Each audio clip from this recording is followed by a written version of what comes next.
Hey, somebody's got to walk the docks at Wisdom Harbor. You did? Excellent.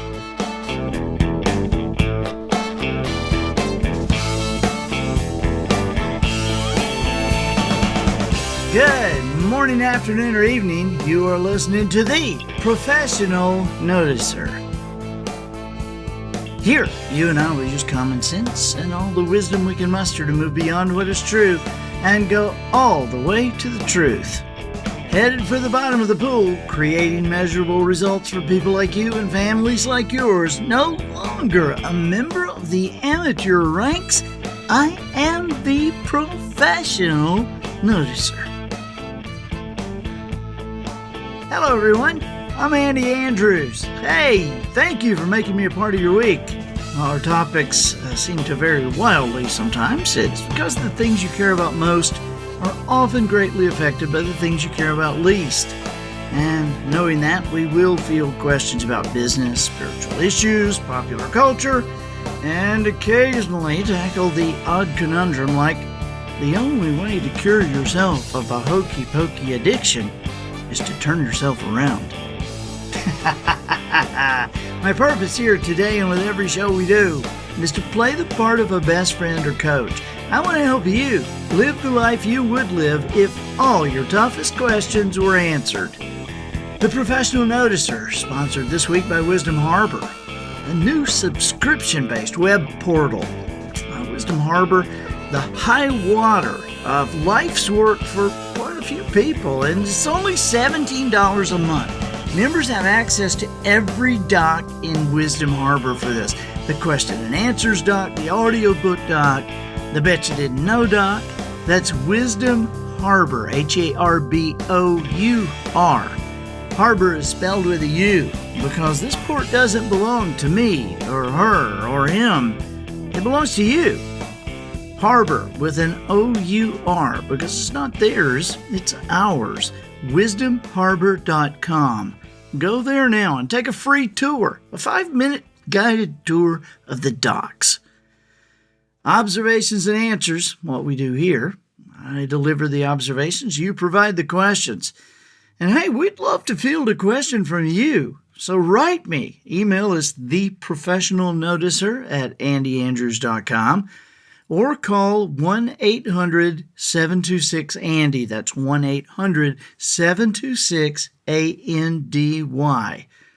Put your question on there and listen, the question can be about anything, across the board. And if we use your question, the Professional Noticer will send you your choice of the guided traveler experience, which is over 8 hours of live video, a live seminar that I did in Orlando at SeaWorld and some other very cool places. Or you could choose 100-Year Parenting. This is a collection of 53 videos, each between 10 and 20 minutes. This is life-changing, but very, very fun stuff. Okay, always remember the quality of your answers can only be determined by the quality of your questions. So we want to ask good questions. This week, our first question is a good one. It's from John. He's from North Carolina. Let's listen. Hello, Andy. I'm an avid fan of yours and thoroughly enjoy listening to and reading your practical advice and wisdom. I am a happily married father of 3 sons, ages 10, 11, and 14. We have a harmonious household and really enjoy spending time together. I'm cognizant of the fact that as my boys grow older, there's a chance that they may drift apart, particularly once they choose a mate. I have seen this many times and experienced with my own brother how a spouse can drive a wedge between sibling relationships. I've listened to your advice about pointing out the good qualities your wife has and making sure to do so in front of your sons. To that end, is there any other advice you can share? None of us have a crystal ball and cannot possibly fathom what God has planned for us. But if there is more I can do now to help foster this relationship between them, I want to be sure we are on point. My wife and I hope and pray that as our boys grow up, they realize how fortunate they are to have each other. Thank you for the consideration. Best regards, John. John, thank you so much for the question. And I got to say, Every week we repeat the quality of your answers can be determined by the quality of your question. So ask good questions. And I want to point out that this is a particularly great question. This is a wise question because you're looking down the road and you're spotting some things that have happened in other situations. Why, I've seen how a spouse can drive a wedge between brothers and sisters, and brothers and brothers, and sisters, and I've seen how that can happen. Okay, so my question is, how can we avoid that? How do we avoid that? All right. I mean, it's a great question to acknowledge that exists, because you're right. It does exist. You say you've seen it many times and you've experienced it with your own brother. So I don't know, maybe your brother's wife has had something to do with you and your brother not being as close as you once were. This is huge. Most people live their lives and choose their mates and move toward weddings and relationships as if this were a coin flip. As if they don't even see the possibility of something like this happening down the road. And yet it happens all the time. I mean, how awful is it when you hear that these people were just best friends growing up? They were inseparable growing up. They loved each other so much, and now they don't ever see each other. The husband, her husband doesn't really like her brother, and so they don't get along. And so, listen, buddy, this is preventable. And I want to turn you back to a book you probably read a long time ago, and that is The Noticer. Here we have a show, The Professional Noticer. I want to turn you back to The Noticer.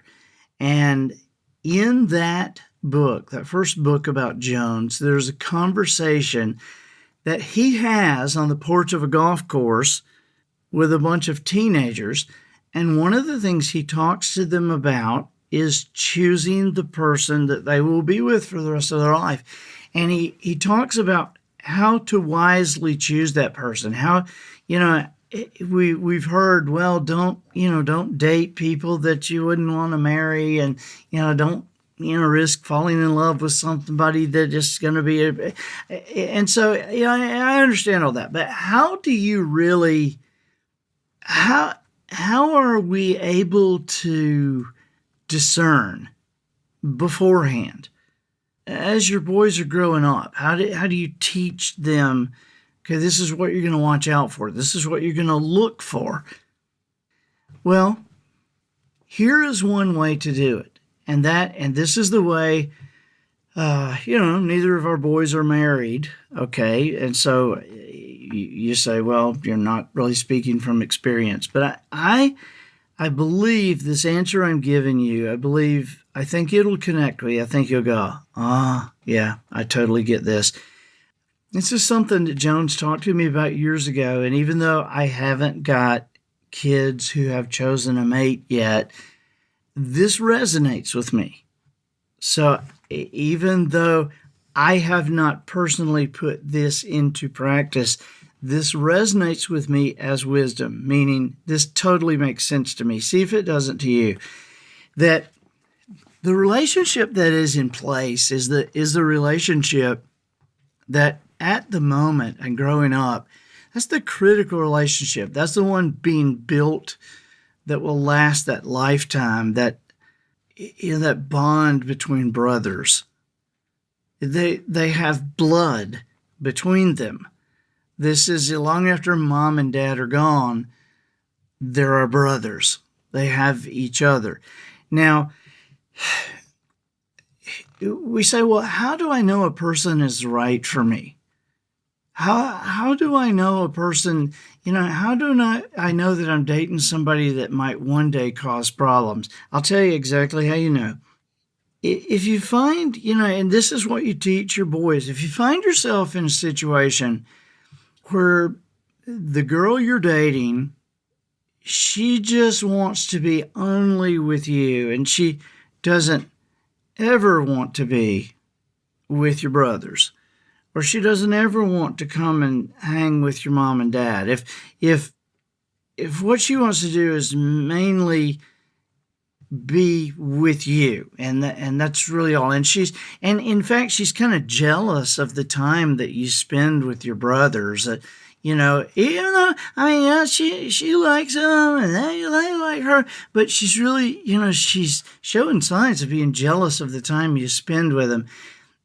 And even though she doesn't say it, it's kind of like, are you going to hang with them or are you going to come hang with me?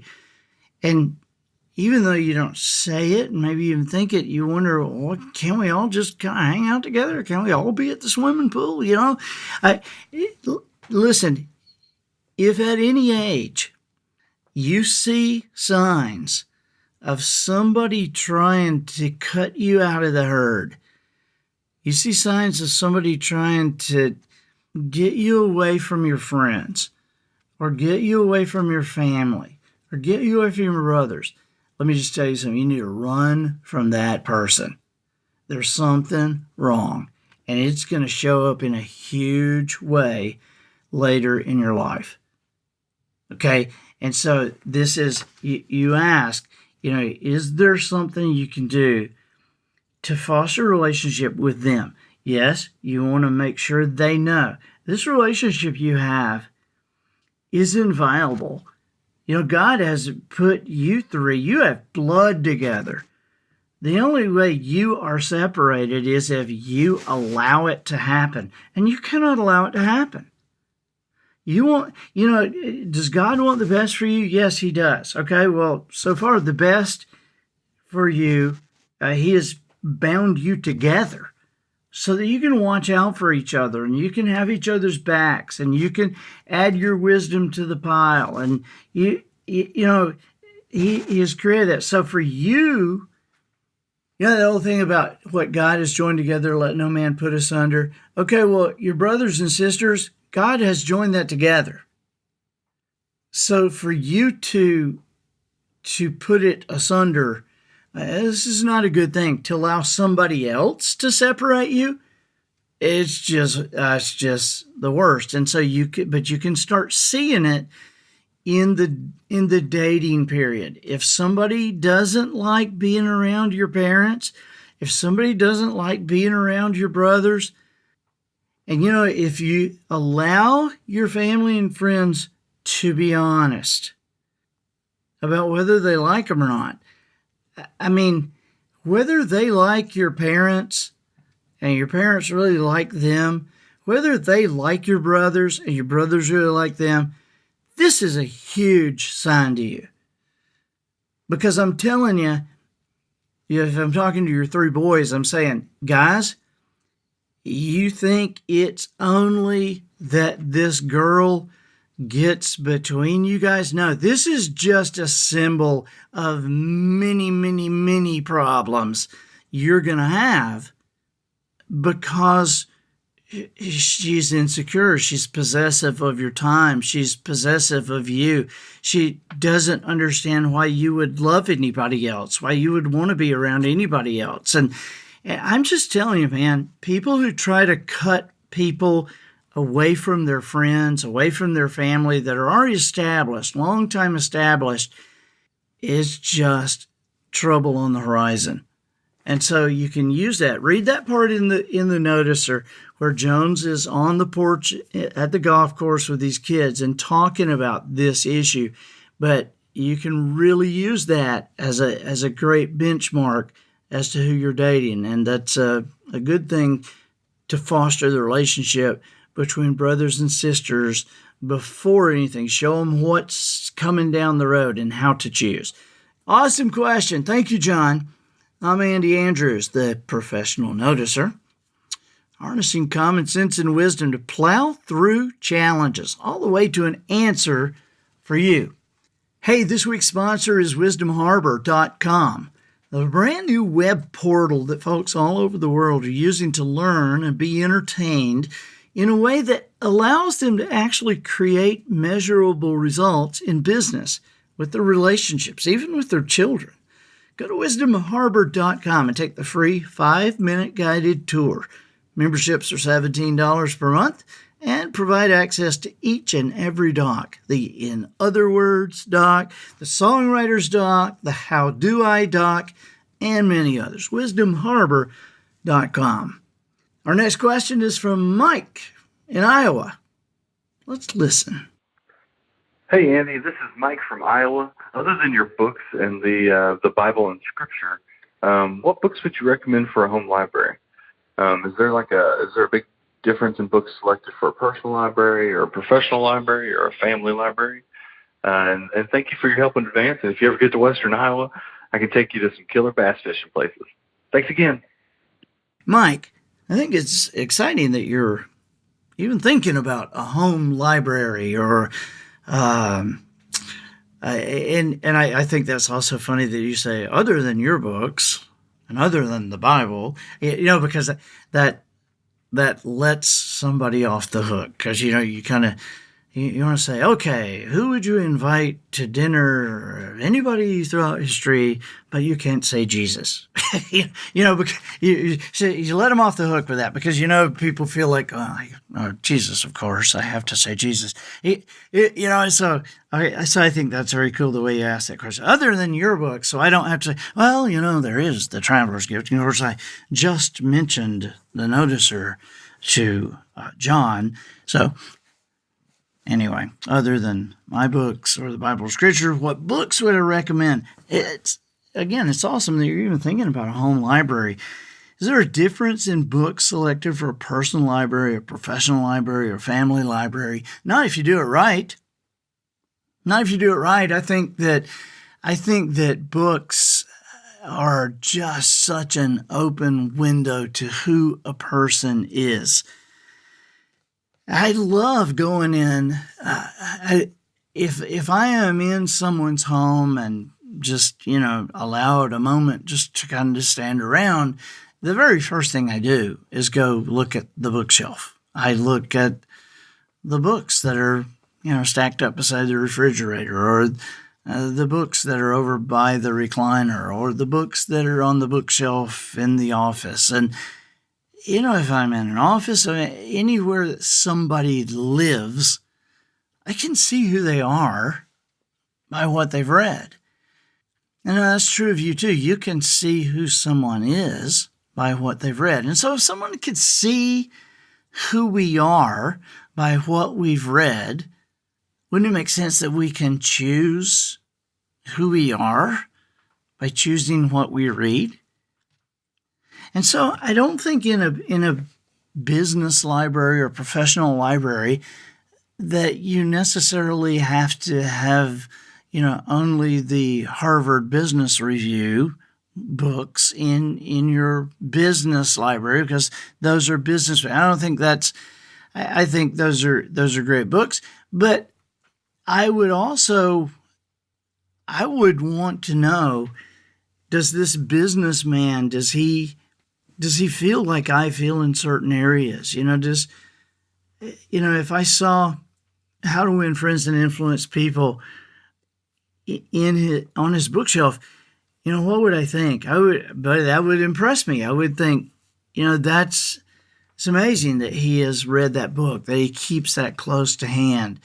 If I read something about, children or raising a modern day knight, or something I would know, okay, this is a person who cares for their family deeply, more than just to say so, but this person cares enough to actually dig in and read and think. And so I think that when you have personal books in a business setting, I think that's fine. Now, they do tell us about ourselves, and so I will admit, I do think something totally different when I go into a home and there's nothing but business books laying around.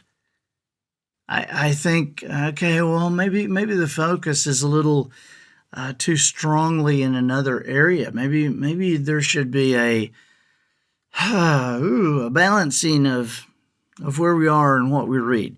I think that when you're creating a library, that you want to have a mixture of things.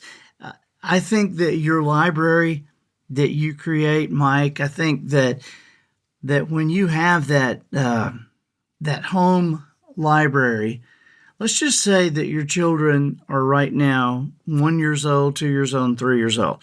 None of them are reading. None of them are very, overly aware of what you're doing every minute of every day. But you have lived, let's just say you've lived 15 years of your adult life. You've lived 15 years of your life before your children were born. Okay, so 15 years of your adult life, and let's just say, now, God forbid this should happen, but let's just say that you die of a heart attack. I know what it's like to exist as a young person who has no answers about their parents. Now, I was 19 when my parents died, but there wasn't really a library I could examine. I don't have anything handwritten by my father. I have no idea what my father's favorite book was. Honestly, as I sit here and think about it, I have no idea what one of my father's favorite books might have been. You don't want your children wondering. I think, Mike, as you put your library together, it can be books that you have not read and books that you intend to read for whatever reason. I think you can put together a growing collection of books that 20 years from now, if you're gone, your adult children could walk in and look through those books and be very grounded in who their father was and what kind of thinking they come from. I think there's a lot to be said about a grounding in our life, about knowing where we're from and what we're about. And I think you can go ahead and write that script partly for your children. You can partly write that future script for yourself, because I said, you don't just put books in there after you've read them.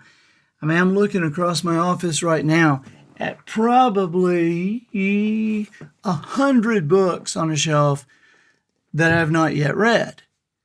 Okay, but they're in my office and I am going to read them. But if I were to die in the next hour, one day my boys would that would be part of the totality. They would look at and go, this is something Dad was interested in. Dad was going to read this. He was going down this pathway, and this is what he was interested in. I would also urge you, Mike, as you build your library and you read these books, to read them with a highlighter. A lot of times it can help you focus to be looking for something to highlight. But I think it also serves not only as a trail marker, so that you can go back and find the trail, what you were thinking. You even keep a ballpoint pen and write down a certain thing that you were thinking at that particular point. But I think also that 70 years from now, your great-grandchildren can pick up that book and they can go through, they can read The Magic of Thinking Big, or they can read something from your library and they can say, Grandpapa Mike, this really meant something to him. See how he's got this yellow stuff right here? That was really important to him. Well, can you look at how our family is now? and you realize that Grandpapa Mike was thinking about that and thinking about us 3/4 of a century ago. That was what he intended we turn out like, and look at us. I think a personal library is very important. And I think, Mike, by you having me think through it here, I'm going to even be more intentional with mine. So I appreciate that. That's what we do here. That's what we do here, is think through stuff to the bottom of the pool and get some good guidance for all of us. I appreciate that, Mike. Thank you very, very much. And gosh, I think that'll do it for this week. Get us out of here, Matthew.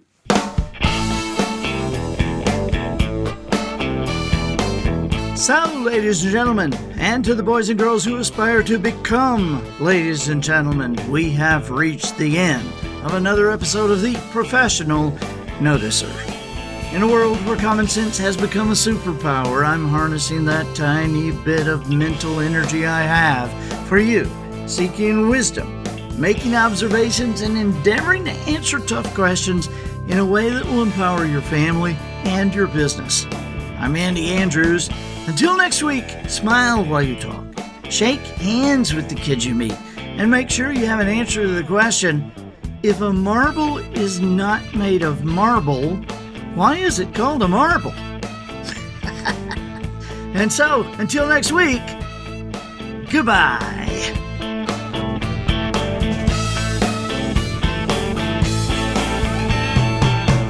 This episode of The Professional Noticer was produced by Matt Limpert. The Noticer theme written and performed by Sugarcane Jane. Wisdom Harbor t-shirts provided by Twinkle and Smoke of Beverly Hills. Additional financial consideration provided by the Elite Society of Air Punctuators.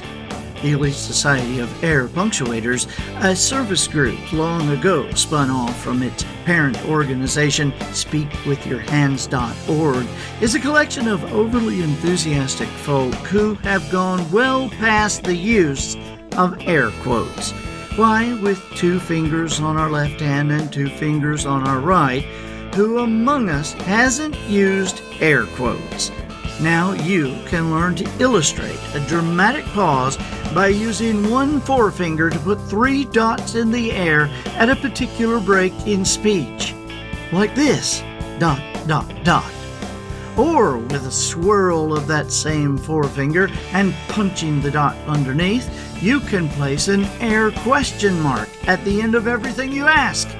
Like this, ... That's the Elite Society of Air Punctuators! !